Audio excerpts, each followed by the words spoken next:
বাড়ির পাশে একটু দূরে একটা মসজিদ আছে, আমি ভালো করে ঘড়ি ধরে মিলিয়েছি, সেটা দিনে 5 বার নামাজ পড়ে মুসলমান।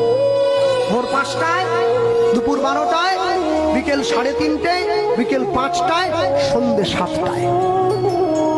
একদিন, দুদিন, 3 দিন, 1 সপ্তাহ মিলিয়েছি, নামাজের সময়টা 1 মিনিট এদিক ওদিক হয়নি। আপনাদের এই পুরো সবঙ্গে যদি বন্যা হয়ে যায়, তবু নামাজের সময়টা পরিবর্তন হবে না। ওটা ভোর 5টার নামাজটা 5টাতেই হবে।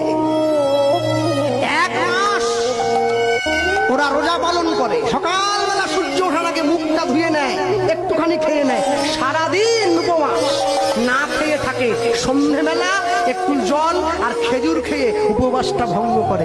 পরে কি খাবে সেটা বড় কথা নয়, 1 মাস তো পালন তো করে। আর আমার বাড়ির মা বোনেদেরকে বললে কি গো একাদশী করবে, বলে না এবারটা হবে না, পরের বারটা হবে। আমি কি একাদশী? বাকিরা সবাই দোষী, সবাইকে নিয়ে মরবো।